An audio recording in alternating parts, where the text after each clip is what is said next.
Hello, this is Brian Hegney, Instructor of Communication at High Point University. We just created the cylinder that we're going to eventually turn into Robert from the Inner World, one of my favorite point-and-click puzzle adventure games. What we're going to do first, though, is note that if I go into my front view by tapping F, I cannot see through this. And what we're going to do is set up a material that can be animated with transparency so that we actually can see through it, so that we can work with modeling this, modeling him while seeing through to that image plane.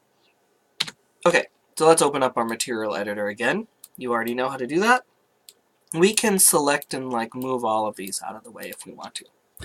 I'm going to zoom out a little bit. To be roughly like that. Let me go ahead and widen this up so you can actually see what I'm doing. What I'm going to do is just create not a multi-sub object anymore, but I'm going to create a standard image, and that's under Materials and Scanline. Left click and drag this out here. Double click that, and we are going to call this transparent base.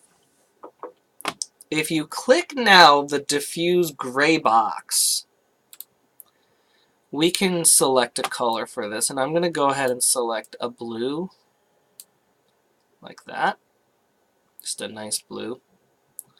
So maybe 00255. Say OK.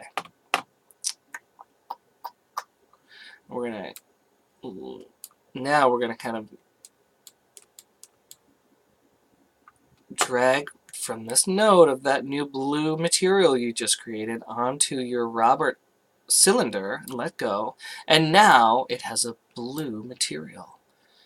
Okay, that doesn't help us yet. Here's the fun part. We're going to animate, okay? You have to do it this way. This is the easiest way. This is how I'm going to do it. We're going to set auto key enabled. When you set auto key enabled, it's going to automatically lay down keyframes at 0, at time equals 0 on the timeline.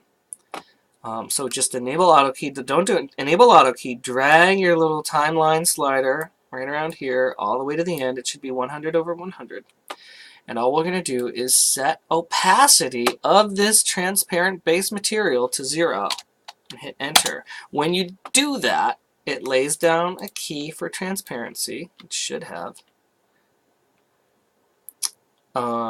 And another key for transparency as well, what it started at.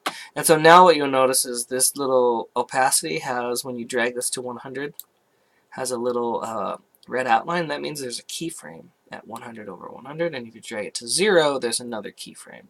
This is actually showing you where the keys are. Okay. And now when I close that out, you can see that my material can have a slightly transparentness to it. So I'm going to probably hang out in the frame 50 area. And when I want to see my what my model looks like with full materials, I can drag it to there, 0 of 100, and when I want to see through it to see my image base, then I'll drag it to 50 over 100. And that's, now I'm going to uncheck auto key before I screw anything up, and now it's finished, and it's wonderful. And that's how I set up my animated transparent material. Alright, hope you enjoyed it. Now we're going to continue modeling in the next video. Bye!